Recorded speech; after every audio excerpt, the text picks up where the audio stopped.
Hello everybody, welcome back to my channel. I'm Allie and this is Allie G Reads, and I'm finally making a video since school started. Basically what I'm going to do, since this is spooky month, I'm going to talk a little bit about my favorite works of King. I mean, you can't really have like a Halloween season without anything Stephen King.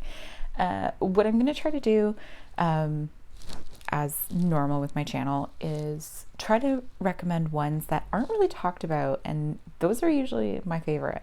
Some of these you will have seen before because they're super popular and there's a reason for it.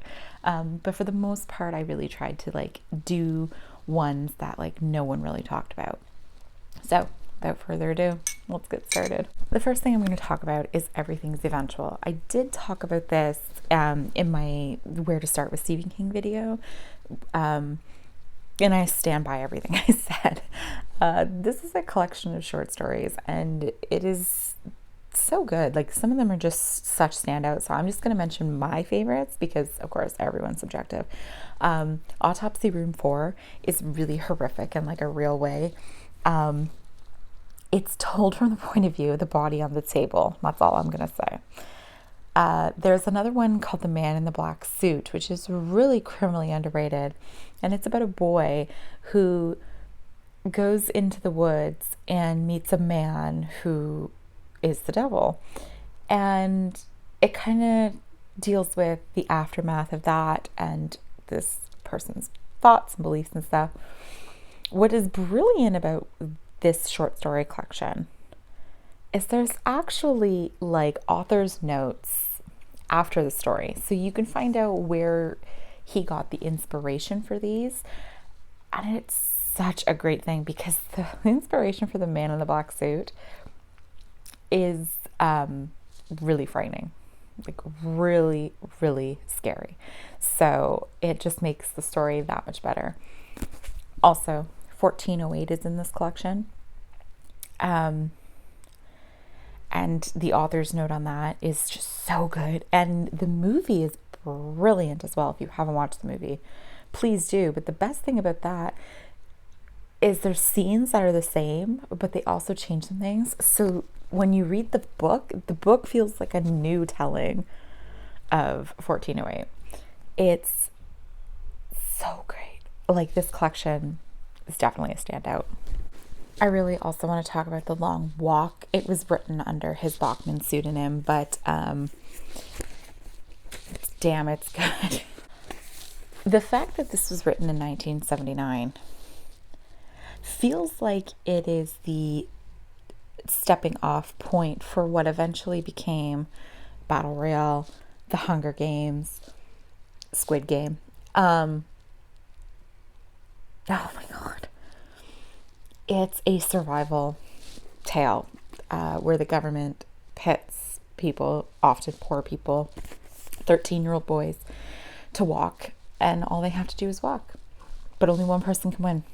And it's short and sweet. It's brilliant. It's dark. It's disturbing. It gets under your skin.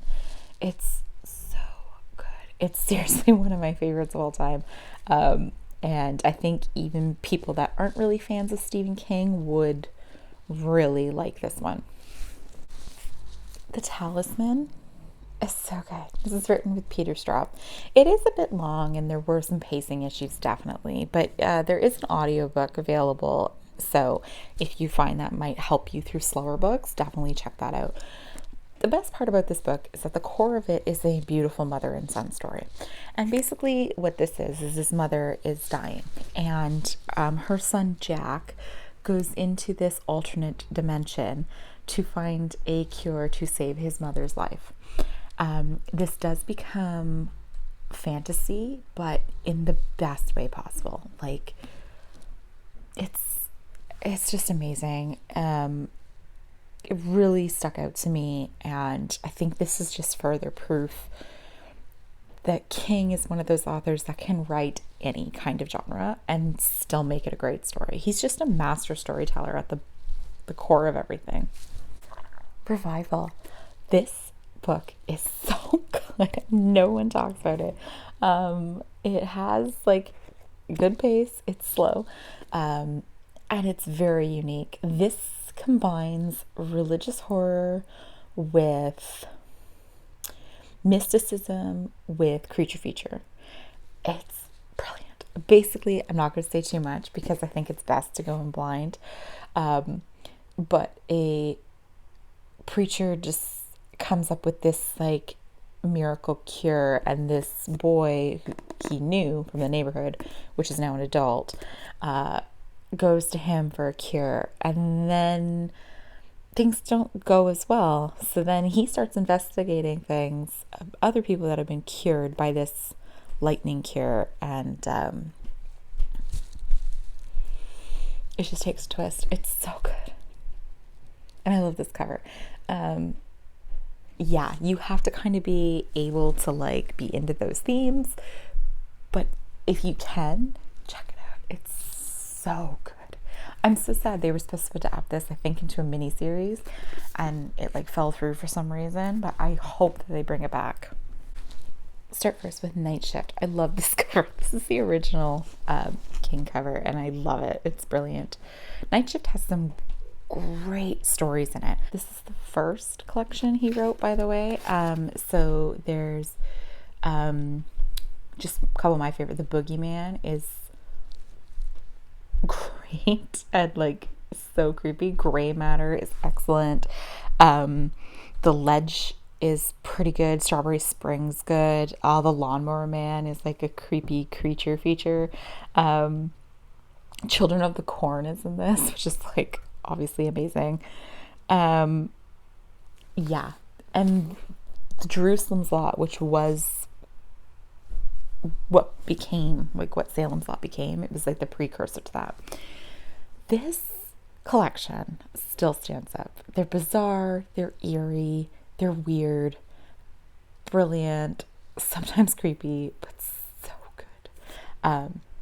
So yeah, I think this could also be like a good introduction collection. I've talked about this collection before in my Where to Start with King video.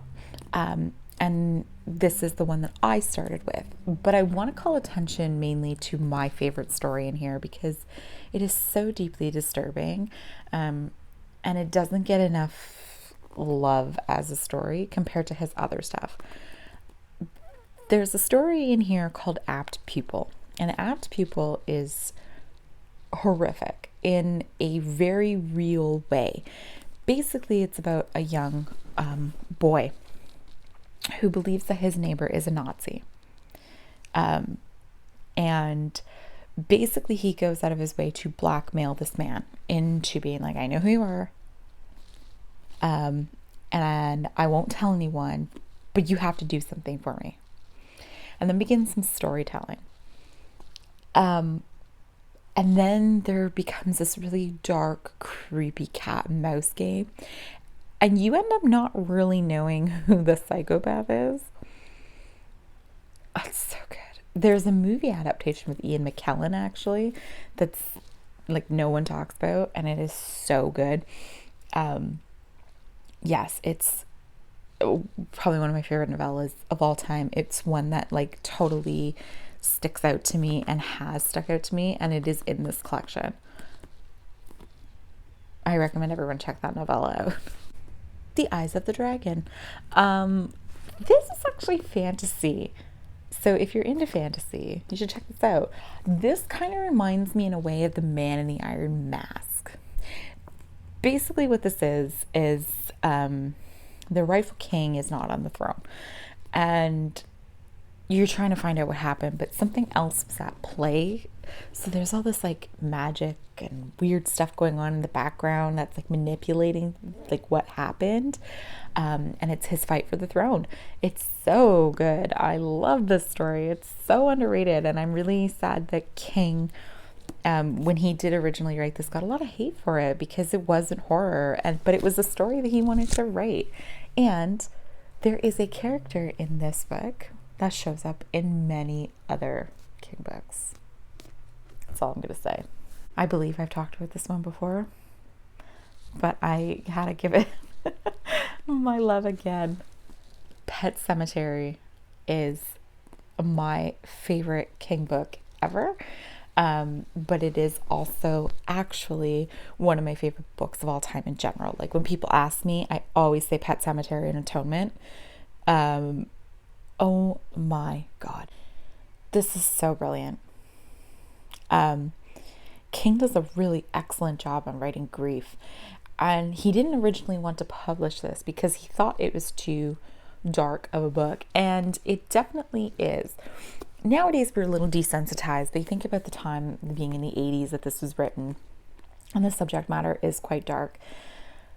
But he does write, there are some parts where he's writing about the grief, and it just feels so real that you would think he was grieving when he wrote this.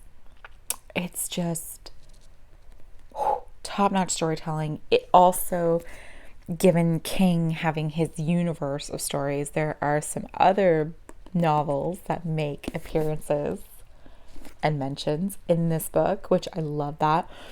But yeah, there is some pacing issues. Like it's a bit slow getting into it, but it's worth it to tough it out and stick it through. I think Michael C. Hall, the actor that plays Dexter, he narrates an audiobook version of this, and oh my God, the best book on grief I've ever read. The twist ending, things are going bonkers, and they fuck it up every time they try to adapt the movie.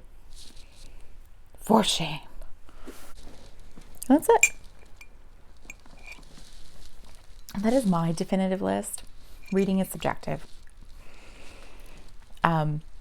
I just find that sometimes people stop reading King because they read more of the hefty ones, like Stand or It. Even The Shining's kind of hard to get into at some points because it's very long and it can be very intimidating. As you can tell, most of these books that I picked out are quite short. And I argue that that's when King is at his best, when he writes a short book, because he's such a master, brilliant storyteller. He doesn't need all that filler detail. He could just write the story out. But that's just my opinion. I'm sticking to it. So, please, like, comment, and subscribe. Let me know what you think. Let me know what your favorite Stephen King is. And I will be back with more videos. Thanks a lot. I don't have an exit. Bye.